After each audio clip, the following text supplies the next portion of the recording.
Queridos hermanos, iniciamos la lección divina de este domingo 4 de diciembre, segundo domingo del tiempo de Adviento. Por la señal de la Santa Cruz de nuestros enemigos, líbranos, Señor Dios nuestro, en el nombre del Padre, y del Hijo, y del Espíritu Santo. Amén. Señor mío y Dios mío, creo firmemente que estás aquí, que me ves, que me oyes. Te adoro con profunda reverencia, te pido perdón de mis pecados y gracia para hacer con fruto este tiempo de lección divina. Madre mía Inmaculada, San José, mi Padre y Señor, Ángel de mi guarda, interceded por mí. En este segundo domingo del tiempo de Adviento iniciamos la liturgia de la palabra con la lectura del profeta Isaías, capítulo 11, versículos 1 al 10. En aquel día brotará un renuevo del tronco de Jesé, un vástago florecerá de su raíz. Sobre él se posará el Espíritu del Señor, espíritu de sabiduría e inteligencia, espíritu de consejo y fortaleza, espíritu de piedad y temor de Dios. No juzgará por apariencias ni se sentenciará de oídas. Defenderá con justicia al desamparado y con equidad dará sentencia al pobre. Herirá al violento con el látigo de su boca, con el soplo de sus labios matará al impío. Será la justicia su ceñidor, la fidelidad apretará su cintura. Habitará el lobo con el cordero, la pantera se echará con el cabrito, el novillo y el león pasearán juntos, y un muchachito los apacentará. La vaca pastará con la osa, y sus crías vivirán juntas. El león comerá paja con el buey. El niño jugará sobre el agujero de la víbora, la criatura meterá la mano en el escondrijo de la serpiente. No harán daño ni estrago por todo mi monte santo, porque así como las aguas colman el mar, así está lleno el país de la ciencia del Señor. Aquel día la raíz de Jesé se alzará como bandera de los pueblos, la buscarán todas las naciones y será gloriosa su morada. Palabra de Dios. Para los que están atentos a las lecturas que nos ofrece la liturgia en este tiempo de Adviento, recordamos que la lectura que acabamos de hacer del profeta Isaías, capítulo 11, versículos 1 al 10, la hemos realizado ya el día martes pasado. Lógicamente la iglesia la retoma el domingo. ¿Por qué? Para que todo el pueblo de Dios, no solo aquellos que participan en la misa diaria o que están pendientes de las lecturas diarias, aprovechen esta lectura que es tan preciosa, tan bonita. El anuncio del renuevo del tronco de Jesé que va a brotar. Y el día martes recordábamos que Jesé es el padre de David, por lo cual lo que se está anunciando es el cumplimiento de esa promesa davídica, es decir, de un descendiente de la línea de David que será el verdadero Mesías, el verdadero Salvador, el verdadero Rey. Florecerá. ¿Y qué pasará en ese momento? En primer lugar, sobre él se va a posar el Espíritu del Señor, espíritu de sabiduría, inteligencia, consejo, fortaleza, piedad y temor de Dios. Es decir, en ese renuevo del tronco de Jesé, es decir, en Jesucristo que vamos a contemplar la plenitud del Espíritu Santo, cómo el Señor va a estar lleno efectivamente del Espíritu Santo. Y esto lo vamos a ver una y otra vez a lo largo del Evangelio y en la potencia de la palabra de Cristo, la autoridad y lógicamente sus obras. Justamente como está lleno del Espíritu Santo, no juzgará por apariencias ni se sentenciará de oídas. Es tan importante darnos cuenta que este es el modo de actuar de Cristo, conociendo verdaderamente, no según las apariencias. El juicio de las apariencias es el juicio del mundo. Y el camino de liberación que nos ofrece el Señor es un camino para salir justamente de esas apariencias, las apariencias de aquello que parece bueno, de aquello que parece grande, de aquello que parece hermoso, de aquello que parece que vale la pena y que en verdad no vale la pena. En cambio, lo verdadero, la gracia del Señor, eso sí que eso es lo que vale la pena. No sentenciar de oídas, por lo que me dijeron, por lo que me dijeron. No, si yo no conozco, no sentencio, es decir, no juzgo simplemente por lo que me dicen. El Señor defenderá además la justicia, con justicia al desamparado, dará equidad a los pobres y en cambio al violento lo herirá. Con el soplo de sus labios matará al impío, y será la justicia su ceñidor, la fidelidad apretará su cintura. Y de ahí viene una imagen de paz. Habitará el lobo con el cordero, la pantera y el cabrito, el novillo y el león. Un muchachito los apacentará, la vaca estará con la osa. Todas estas son imagen de ¿qué? De paz, de paz. El que viene, el mensajero que viene, el enviado del Señor, nos viene a traer la paz. Qué importante es trabajar la paz. La paz no es algo que llega del externo, no es algo que llega de afuera. Tiene que nacer desde el profundo del corazón. Un corazón que no tiene paz no va a encontrar paz aunque todo su entorno sea pacífico. Pero además, la paz requiere trabajo, requiere esfuerzo. El que no trabaja por la paz no vive la paz. Qué importante es trabajar para esa paz. Y preguntarnos, bueno, yo en este tiempo de Adviento estoy trabajando por la paz. Estoy trabajando para conquistar la paz. ¿Cuántas personas a lo largo de este tiempo de Adviento, preparándose para la Navidad, lo único que le causan a su corazón es angustia? Lo único que le causan a su corazón es sobresalto, apuros, prisas, angustias, porque la Navidad, hay que construir la fantasía de la Navidad, pero no construimos paz desde el fondo de nuestro corazón. Y por eso tantos celebran la Navidad solo ahí, en la fantasía, en lo externo, pero no se ha trabajado. Y la paz, te lo repito, hay que trabajarla. Aquel día la raíz de Jesús se alzará como bandera para todas las naciones. Qué bello es ver que efectivamente la Navidad se celebra en todas las naciones, que se celebra a lo largo y ancho del mundo, que Cristo es el evento histórico más importante de la humanidad. No significa que todos celebren verdaderamente lo que hay que celebrar, pero por lo menos se nos indica cómo efectivamente el mensaje de la paz, el mensaje de la salvación ha llegado al mundo y está destinado para que todas las naciones y aquellos que lo busquen encontrarán esa gloria en la morada del Señor. En la segunda lectura leemos la carta a los Romanos, capítulo 15, versículos 4 al 9. Hermanos, todo lo que en el pasado ha sido escrito en los libros santos se escribió para instrucción nuestra, a fin de que, por la paciencia y el consuelo que dan las Escrituras, mantengamos la esperanza. Que Dios, fuente de toda paciencia y consuelo, les conceda a ustedes vivir en perfecta armonía unos con otros, conforme al Espíritu de Cristo Jesús, para que con un solo corazón y una sola voz alaben a Dios Padre de nuestro Señor Jesucristo. Por lo tanto, acójanse los unos a los otros como Cristo los acogió a ustedes para gloria de Dios. Quiero decir con esto que Cristo se puso al servicio del pueblo judío para demostrar la fidelidad de Dios, cumpliendo las promesas hechas a los patriarcas, y que por su misericordia los paganos alaban a Dios según aquello que dice la Escritura. Por eso te alabaré y cantaré himnos a tu nombre. Palabra de Dios. La lectura de la carta a los Romanos nos invita a darnos cuenta de esa invitación a todas las naciones, que es el mensaje de la salvación y que se convierte en un mensaje de unidad.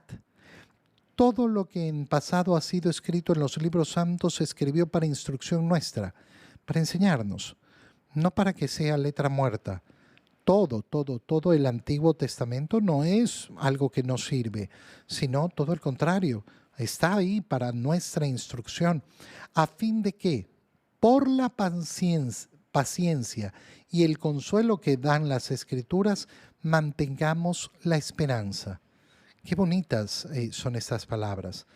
A fin de que, por la paciencia. Recuerda que ya el domingo pasado hablábamos de cómo el camino del Adviento tiene que ser un camino en el cual nosotros vamos desarrollando esa virtud de la paciencia. Esa virtud de la paciencia es la que va a permitir vivir la verdadera esperanza. En la impaciencia nunca habrá esperanza verdadera. Nunca hay esperanza verdadera en la impaciencia, en la paciencia y el consuelo que dan las Escrituras. ¿Cuál es el consuelo que dan las Escrituras? Que nos anuncian la salvación, que nos anuncian efectivamente la capacidad de Dios de brindarnos misericordia, de brindarnos vida eterna, de brindarnos la dicha de vivir mirándolo a Él cara a cara. Y eso a que nos lleva entonces a mantener la esperanza. Y por tanto, sigue la carta a los romanos, que Dios, fuente de toda la paciencia y consuelo, les conceda a ustedes vivir en perfecta armonía unos con otros. Perfecta armonía. Qué bonito es unir esto a lo que hemos leído en la primera lectura del libro de Isaías, donde hemos visto esa mezcla de animales que parece imposible. No, yo no puedo tener este animal junto a este porque se matan. Bueno, lo que nos está mostrando es justamente esa necesidad de vivir en armonía con los demás. También parecería en el mundo que hay seres humanos que no se pueden ver. ¿Por qué? Porque se matan unos con los otros. ¿Cómo estamos construyendo nosotros esa convivencia armónica? Ya decíamos que tenemos que trabajar verdaderamente por la paz. Bueno, la paz se trabaja construyendo esa armonía en los diferentes ambientes en los que yo vivo. En el ambiente familiar, en el ambiente laboral, en el ambiente social, en el ambiente de los amigos. Armonía unos con otros conforme al Espíritu de Cristo Jesús. ¿Para qué? Para que con un solo corazón y una sola voz alaben a Dios Padre de nuestro Señor Jesucristo. Qué bonito es tener armonía, por ejemplo, en el hogar para alabar a Dios. Qué terrible debe ser la historia de aquella familia que celebra una Navidad sin alabar a Dios. Son muchas, son muchísimas. Muchísimas las familias que se juntan a cenar el día de Navidad o a hacer la actividad que tienen de Navidad, pero que toda su actividad de Navidad no es nada, es simplemente mundanismo. Feliz Navidad, pero Cristo no asoma. ¿Y no asoma por qué? Porque no unen sus voces para alabar a Dios Padre de nuestro Señor Jesucristo. Por tanto, acójanse los unos a los otros como Cristo los acogió. Qué bonito es tener en este tiempo de Adviento el deseo de acoger y buscar, bueno, yo ¿a quién estoy acogiendo? ¿A quién estoy abriendo la puerta? La puerta de mi corazón en primer lugar, la puerta de mi hogar en segundo lugar. Así como Cristo los acogió a ustedes para gloria de Dios. Quiero decir con esto que Cristo se puso al servicio del pueblo para demostrar la fidelidad de Dios. Ponernos entonces al servicio de los demás. Ese es el modo como acogemos a los demás. Cristo ha cumplido las promesas hechas por Dios a los patriarcas y por su misericordia también los paganos alaban a Dios. Por eso te alabaré y cantaré himnos a tu nombre. En el Evangelio, leemos el Evangelio de San Mateo, capítulo 3, versículos 1 al 12. En aquel tiempo comenzó Juan el Bautista a predicar en el desierto de Judea diciendo: arrepiéntanse, porque el reino de los cielos está cerca. Juan es aquel de quien el profeta Isaías hablaba cuando dijo: una voz clama en el desierto. Preparen el camino del Señor, enderecen sus senderos. Juan usaba una túnica de pelo de camello ceñida con un cinturón de cuero y se alimentaba de saltamontes y de miel silvestre. Acudían a oírlo los habitantes de Jerusalén, de toda Judea y de toda la región cercana al Jordán. Confesaban sus pecados y él los bautizaba en el río. Al ver que muchos fariseos y saduceos iban a que los bautizara, les dijo: raza de víboras, ¿quién les ha dicho que podrán escapar al castigo que les aguarda? Hagan ver con sus obras su conversión y no se hagan ilusiones pensando que tienen por padre a Abraham, porque yo les aseguro que hasta de estas piedras puede Dios sacar hijos de Abraham. Ya el hacha está puesta a la raíz de los árboles, y todo árbol que no dé fruto será cortado y arrojado al fuego.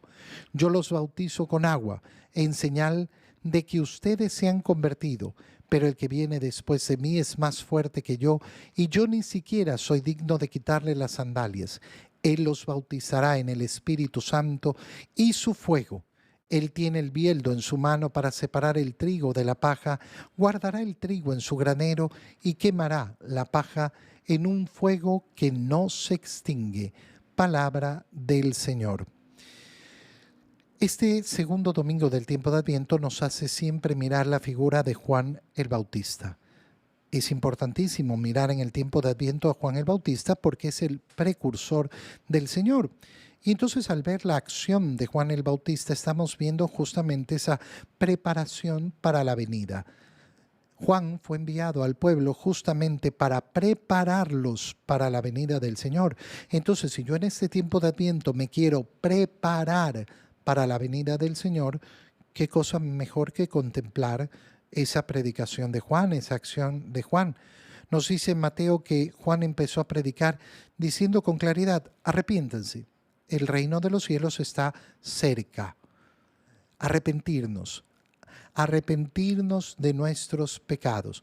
Nosotros tenemos que preguntarnos si nos arrepentimos en verdad, porque podemos caer fácilmente en un arrepentimiento que es más justificación que arrepentimiento.